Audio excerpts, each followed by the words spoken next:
Apa sih stunting itu? Apa ya? Mau tahu kelanjutannya? Tonton terus video ini ya.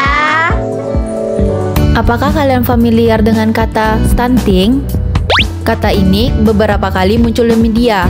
Stunting artinya anak yang bertubuh pendek, bukan? Bukannya memang normal jika ada anak yang tinggi dan pendek. Lalu, mengapa hal ini sangat penting sampai sering muncul di media?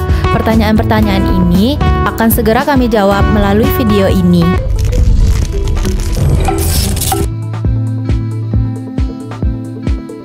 Menurut WHO, stunting adalah postur tubuh pendek atau sangat pendek berdasarkan panjang atau tinggi badan. Menurut usia yang kurang dari -2 standar deviasi pada kurva pertumbuhan WHO dikarenakan kondisi irreversibel akibat asupan nutrisi yang tidak kuat dan atau infeksi berulang atau kronis yang terjadi dalam 1000 hari pertama kehidupan.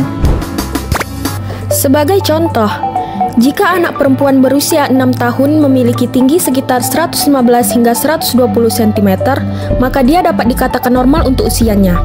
Jika tingginya 110 cm, dia dapat dikatakan pendek tapi masih dalam batas normal. Namun, jika tingginya hanya 100 hingga 105 cm, maka anak tersebut termasuk stunting. Tidak semua balita pendek itu stunting, sehingga perlu dibedakan oleh dokter anak. Tetapi anak yang stunting pasti pendek. Data WHO menunjukkan pada tahun 2022, secara global, terdapat kurang lebih 148 juta anak di bawah usia 5 tahun yang mengalami stunting.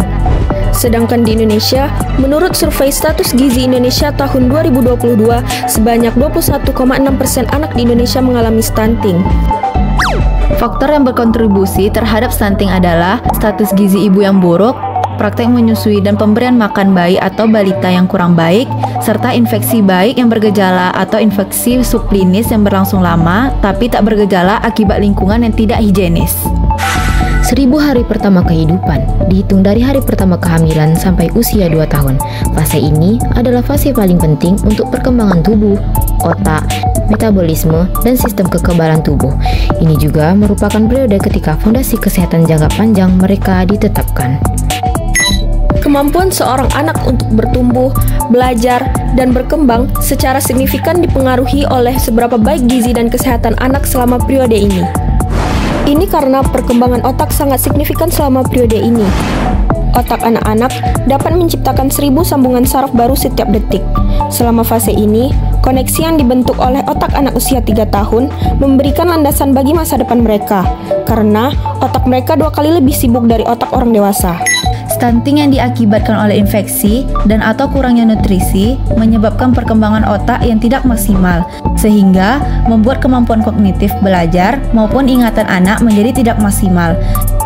Selain itu, jika anak datang ke sekolah dalam keadaan sakit, sebagian besar energi serta nutrisi yang terbatas yang mereka miliki difokuskan untuk respon imun sehingga di sekolah mereka menjadi tidak fokus.